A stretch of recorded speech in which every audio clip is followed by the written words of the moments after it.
নমস্কার সকল গল্পপ্রেমী ও সাহিত্যপ্রেমী শ্রোতা বন্ধুদের আমার অনেক স্বাগত। আমার আজকের নিবেদন বিভূতিভূষণ বন্দ্যোপাধ্যায়ের একটি ছোট গল্প, পৈতৃক ভিটা। মধুমতি নদীর ওপরে সেকেলের প্রকাণ্ড কোঠাবাড়িটা। রাধামোহন নদীর দিকের বারান্দাতে বসে একটা বই হাতে নিয়ে পড়বার চেষ্টা করল বটে, কিন্তু বইয়ে মন বসাতে পারলে না। কেমন সুন্দর ছোট্ট গ্রাম্য নদীটি, ওপারে বাঁশবন, আমবন, বহুকালে ফলের বাগান যেন প্রাচীন অরণ্যে পরিণত হয়েছে। একা এত বড় বাড়িতে থাকতে বেশ লাগে, খুব নির্জন। পড়াশোনা করবার পক্ষে কিংবা লেখাটেখার পক্ষে বেশ জায়গাটি। তাদের পৈতৃক বসতবাটি বটে, তবে কত কাল ধরে তারা কেউ এখানে আসেনি, কেউ বাস করেনি। রাধামোহনের বাবা শ্যামাকান্ত চক্রবর্তী তার বাল্য বয়সে গ্রাম ছেড়ে চলে যান। মেদিনীপুরে তার মামার বাড়ি। সেখান থেকে লেখাপড়া শিখে মেদিনীপুরে ওকালতি করে বিস্তর অর্থ উপার্জন করেন এবং সেখানে বড় বাড়িঘর তৈরি করেন। স্বগ্রামে যে একেবারে আসেননি তা নয়, তবে সে দু একবারের জন্য এসে বেশি দিন থাকি না নি। অত বড় অসারোলা উকিল থাকলে তার চলতো না। গ্রামের বাড়িতে জ্ঞাতি ভাইরা এতদিন ছিল, তারা সম্প্রতি এখান থেকে উঠে গিয়ে অন্যত্র বাস করছে। কারণ গ্রামে বসে থাকলে আর সংসার চলবার কোনো উপায় হয় না। যা কিছু জমি জমা আছে না দেখলে থাকে না। বাড়িটারও একটা ব্যবস্থা করতে হয়, নইলে বাড়িঘর সব নষ্ট হয়ে যাবে। রাধামোহন নিজে কত বছর ওকালতি পাশ করে পরলোকগত পিতৃদেবের পসারে বসেছে। এবার দেশের চিঠি পেয়ে পুজোর ছুটিতে একাই গ্রামে এসেছে বাড়িঘর ও জায়গা জমির একটা বিলি ব্যবস্থা করতে। পাশের বাড়ি বৃদ্ধ ভৈরব বাড়ুচ্ছে দুদিন খুব দেখাশোনা করছেন। তিনি জোর করে তার বাড়িতে রাধামোহনকে নিয়ে গিয়ে কদিন খাইয়েছেন, নইলে রাধামোহন নিজেই রেঁধে খাবে পৈতৃক ভিটেতে, এই ঠিক করেই এসেছিল।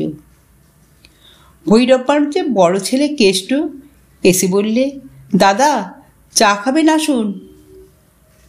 তুই নিয়ে আয় এখানে কেষ্ট, বেশ লাগছে সন্ধেবেলাটা নদীর ধারে। আনবো? সেই ভালো, যা। গ্রামের সবাই অবশ্যই আত্মীয়তা করেছে, ভালোবেসেছে। বৃদ্ধ লোকেরা বলেছে, আহা তুমি শ্যামাকান্তদার ছেলে, কেন হাত পুড়িয়ে নেঁদে খেতে যাবে? আমরা তো মরিনি এখনো, এসো আমাদের বাড়ি। রাধামোহন সকলের কাছে কৃতজ্ঞ। কেষ্ট চা দিয়ে কিছুক্ষণ গল্প করে চলে গেল। তারপর রাধামোহন আবার একলা। অন্ধকার রাত্রি, মধুমতির জলে তারা ভরা আকাশের ছায়া পড়েছে। রাধামোহন বসে বসে ভাবছে, এই এত বড় বাড়িটা তার ঠাকুরদা তৈরি করেছিলেন কেন এখানে? সেকালে পুলিশের দারোগা ছিলেন তিনি, অনেক পয়সা রোজগার করেছেন বটে, কিন্তু বৈষয়িক বুদ্ধি ছিল না সেকালের লোকের। এত বন জঙ্গলে ভরা গ্রামে কেউ পয়সা খরচ করে বাড়ি করে? কি কাজে আসছে এখন? আচ্ছা, সুরকির কলওয়ালারা বাড়িটা নেয়, তাহলে পুরনো ইটের দলে বাড়িটা বিক্রি করা যায়। খুট করে কিসের শব্দ শোনা গেল। রাধামোহন দেখলে একটি 10-11 বছরের টুকটুকে ফর্সা মেয়ে ঘরের দাওয়ার আড়াল থেকে উঁকি মারছে। ঘরের মধ্যে হ্যারিকেন জ্বলছে, বারান্দাতে সামান্য আলো এসে পড়েছে, সুতরাং একেবারে অন্ধকারে সে বসে নেই। ভৈরব বাড়ুচ্ছে একবার ছেলে পাঠায়, একবার মেয়ে পাঠায়। লোকটা খুব যত্ন করছে বটে। ও বললে, কি খুকি, ভাত হয়েছে বুঝি? একটু পরে মেয়েটি সংকোচের সঙ্গে বাইরে এসে দাঁড়ায়। রাধামোহন বললে, তোমার নাম কি? লক্ষ্মী। বেশ নাম। পড়ো? হুম। গান জানো? হুম হুম। রাধামোহন এসে বললে, তবে তো মুশকিল দেখছি। বিয়ের বাজারে তুমি যে বিপদে পড়বে। রান্না? বালিকা ঘাড় নেড়ে জানায় সে জানে। ওই একটা ভালো গুণ রয়েছে তোমার। কি কি রান্না জানো?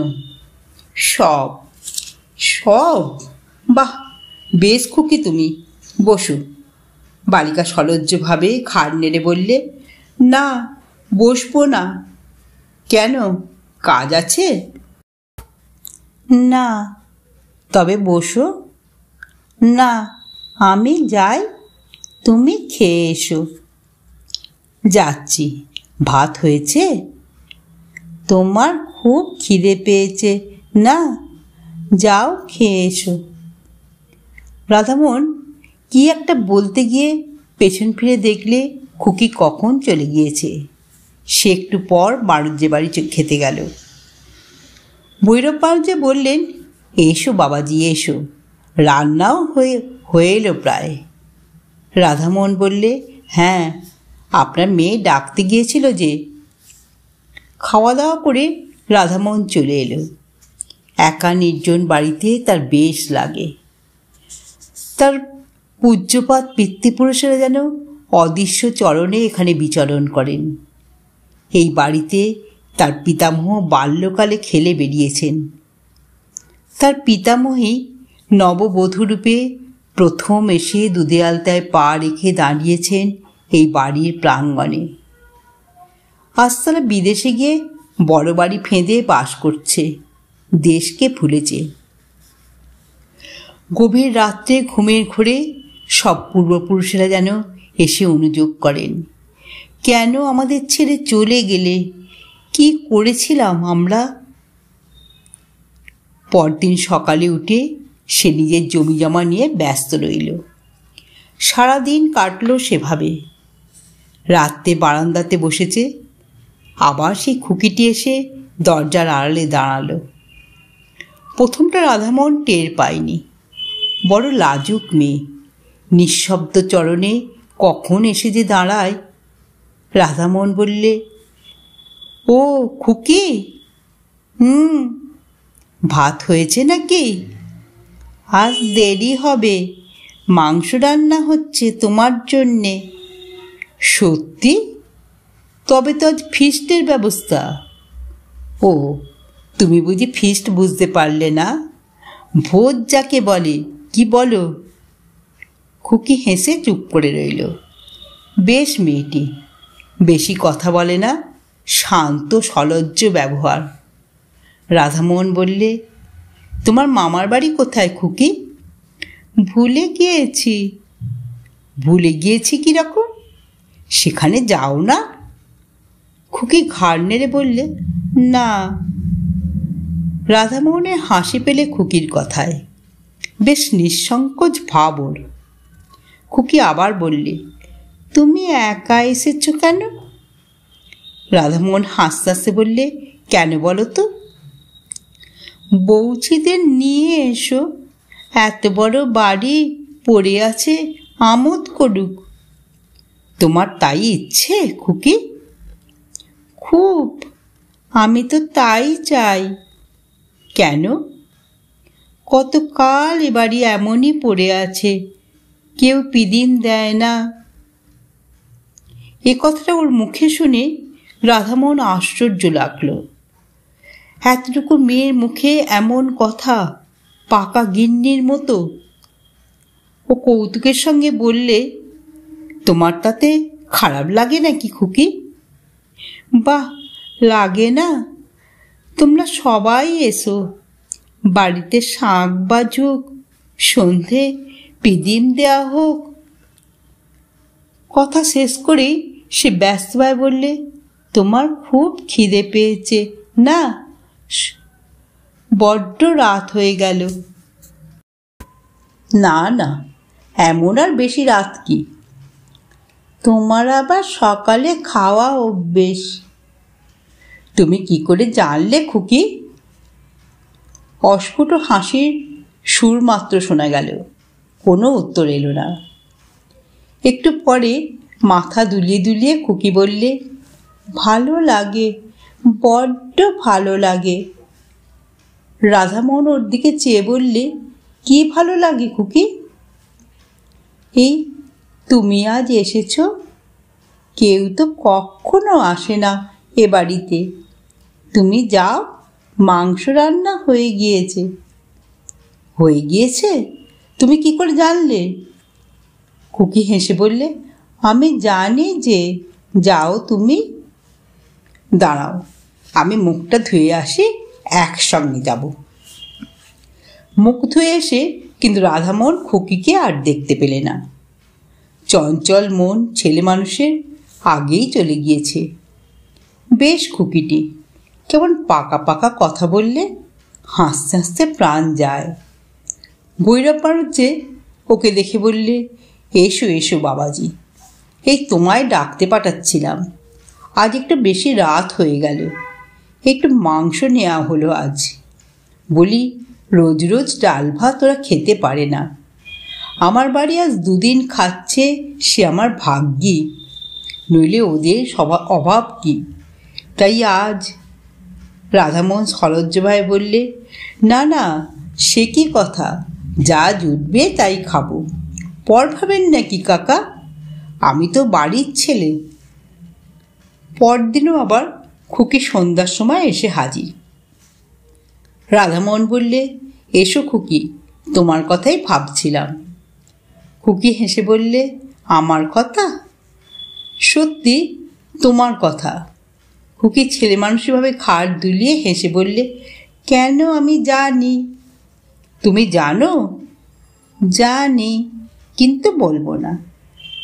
রাধামোহন আজ খানিকটা সন্দেশ আনিয়ে রেখেছে খুকিকে দেবে বলে। অবশ্যই আনিয়েছিল হরিনন্দীর চাকর অমূল্যকে দিয়ে, ইসলামকাঠির বাজার থেকে। ইসলামকাঠির সন্দেশ এই অঞ্চলে বিখ্যাত। অমূল্য দেখা যাচ্ছে গল্প করে বেরিয়েছে। রাধামোহন মনে মনে বিরক্ত হয়ে উঠল অমূল্যর উপর। খুকিকে হঠাৎ খুশি করে দেবে সন্দেশ হাতে দিয়ে ভেবেছিল, সেটা আর হলো কই। তবুও রাধামোহন বললে, না, তুমি জানো না খুকি, কি বলো তো? খুকি মৃদু মৃদু হেসে বললে, আমি জানি।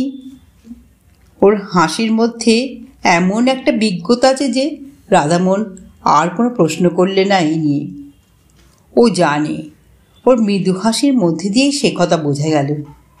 অমূল্যটা আচ্ছা তো, পাড়াগাঁয়ের লোকের পেটে কোনো কথা থাকে? খুকি আবদার সুরে বললে, কই দাও আমাকে সন্দেশ। রাধামোহন ব্যস্ত হয়ে ওকে সন্দেশ দিতে গেল, কিন্তু ওকে আর সেখানে দেখা গেল না। চঞ্চলা বালিকা কখন হঠাৎ চলে গিয়েছে। ওর ধরন বড় আশ্চর্য রকমের। আহারের সময় ভৈরব বাড়ুজ্যের বাড়িতে ও সন্দেশটা নিয়েই গেল। বললে, খুকি বড় লাজুক, তখন চলে এলো ওকে একটু এই। ভৈরব বাড়ুজ্যে হেসে বললে, খুকি বুঝি তোমার কাছে গিয়েছিল? রোজই যায়, গল্প সল্প করে। তাই নাকি? হ্যাঁ, ও একটু লাজুক বটে, খুব ছেলে মানুষ তো। পরদিন সন্ধ্যায় খুকি আবার নির্দিষ্ট স্থানটিতে এসে দাঁড়ালো বারান্দাতে। রাধামোহন বললে, কাল অমন করে চলে গেলে কেন তুমি? আমি ভারী রাগ করেছিলাম কিন্তু। খুকি হেসে চুপ করে রইল। খেয়েছিলে সন্দেশ? বারে, যখন তুমি বললে ওই তো আমার খাওয়া হয়ে গেল। পরক্ষণেই সে যেন স্নেহের সুরে বললে, তুমি এই এসেছ, আমার কত ভালো লাগছে। বাড়িতে পিদিম জ্বলছে, একা একা ভালো লাগে। শহরে যাবে? চলো আমার সঙ্গে, চলো। আমার এখানেই ভালো, ওসব আমার ভালো লাগে বুঝি। বাহ, কত টকি ছবি, কত খাবার দাবার। হোক গে, আমার তাতে কি। তুমি আবার আসবে বলো? আসবো, নিশ্চয়ই আসবো, কেন আসবো না। এতদিন তো আসুনি, ভিটেতে সন্ধ্যের সময় পিদিম জ্বালিনি তো। আচ্ছা, আসি আজ, তুমি তো মঙ্গলবারে যাবে। রাধামন একটু আশ্চর্য হলো। মঙ্গলবারে সে যাবে বলেছিল ভৈরব বাড়ুজ্যেকে। ভৈরব কাল আবার বাড়িতে গল্প করেছেন। তারপর দুদিন রাধামন বৈষয়িক কাজে অন্য গ্রামে গিয়ে রইল। সোমবার অনেক রাত্রে নৌকাযোগে স্বগ্রামে ফিরল বটে, কিন্তু ভৈরব বাড়ুজ্যের বাড়ির কারোর সঙ্গে অত রাত্রে আর দেখা করলে না। ঘরে চিঁড়ে ছিল, তাই খেয়ে রাত কাটালে। পরদিন সে যাবার জন্য তৈরি হচ্ছে। ভৈরব এসে বললেন, বাবাজি, কাল কত রাত্রে এলে? খেলে কোথায়? আমাদের ডাকা তোমার উচিত ছিল। তুমি তো ঘরের ছেলে, এত লজ্জা করো কেন? ছি। রাধামোহন বললে, আপনার খুকিটিকে একবার ডেকে দিন না। বেশ বেশ, এক্ষুনি ডাকছি, দাঁড়াও। একটু পরে একটি 8 বছরের কালো মতো মেয়ের হাত ধরে ভৈরব বাড়ুজ্যে সেখানে নিয়ে এলেন। রাধামোহন বললে, এ খুকি তো নয়, এর দিদি। ভৈরব বাড়ুজ্যে বললেন, এর দিদির তো বিয়ে হয়ে গিয়েছে, সে তো শ্বশুর বাড়ি আছে, তুমি তাকে দেখোনি। তবে আপনার বাড়ি অন্য কোনো মেয়ে? আমার বাড়িতে বাবাজি আর কোনো মেয়ে নেই। তবে অন্য কোনো মেয়ে? কিন্তু না, আর কোনো মেয়ে এ পাড়ায় নেই ও বয়সের। 2 ঘর তো মোটে ব্রাহ্মণের বয়স। বয়স কত? রাধামনে হঠাৎ মনে পড়ে গেল, বললে, ওর নাম বলেছিল লক্ষ্মী। লক্ষ্মী? সে আবার কি? কই, ও নামের মেয়ে এ গ্রামেই নেই। তোমার শুনতে টুনতে ভুল হয়ে থাকবে বাবাজি। শুনতে ভুলতে পারে নামটা, কিন্তু সে খুকিটিকে, সে তো আর ভুল হবে না। ওই বাবাজি, বুঝতে তো পারলাম না। ও বয়সের ও নামের মেয়ে আমাদের পাড়ায় কেউ নেই ঠিকই। রাধামোহন চিন্তিত মনে বিদায় নিলে। আশ্চর্য ব্যাপার, খুকি এবার দেখা করতে এলো না কেন? স্বগ্রাম থেকে ফেরবার 2 বছর পরে রাধামোহন তার পিসির বাড়ি গিয়েছে জব্বলপুরে। সেখানে পুরনো এক ফটো অ্যালবাম খুলে দেখতে দেখতে একটি মেয়ের ফটো চোখে পড়ল। এই মেয়েটিকে সে যেন কোথায় দেখেছে, ঠিক মনে পড়ল না। পিসিমাকে ডেকে ফটোটা দেখাতে তিনি বললেন, একে তুই দেখবি কোথায়? ও তো আমার ছোট বোন, তোর ছোট পিসি। 12 বছর বয়সে মারা যায়। তখন তুই কোথায়? তোর মার বিয়েই হয়নি। আমরা তখন সব আমাদের গাঁয়ের বাড়িতেই থাকি। তারপর পিসিমা কতটা যেন আপন মনেই বললেন, আহা, একটু একটু মনে হয় ওকে। বেশ দেখতে ছিল। সে আজ 40 বছরের কথা। তারপর তোর বাবাও দেশ ছেড়ে মেদিনীপুর চলে এলো। দেশের বাড়িতে যাওয়াই হয়নি। বিয়ের পর আমি একবার মোটে গিয়েছিলাম, সেও আজ 20 বছর আগের কথা। রাধামোহন অবাক হয়ে চেয়ে রইল অ্যালবামখানা হাতে করে। হঠাৎ মনে পড়াতে বললে, কি নাম ছিল ছোট পিসিমার? পিসিমা উত্তর দিলেন, লক্ষ্মী। আপনারা এতক্ষণ শুনছিলেন বিভূতিভূষণ বন্দ্যোপাধ্যায় রচিত পৈতৃক ভিটা। গল্পটি এখানেই সমাপ্ত হলো। যদি শ্রোতা বন্ধুদের আমার গল্প পাঠ ভালো লেগে থাকে, তাহলে অবশ্যই আমার চ্যানেলটিকে সাবস্ক্রাইব করে পাশে থাকা বেল আইকনকে প্রেস করে অল করে দেবেন। তাহলে যখনই আমি নিত্য নতুন গল্প আপলোড করব, আপনারা সঙ্গে সঙ্গে পেয়ে যাবেন। আপনারা সবাই খুব ভালো থাকবেন। নমস্কার।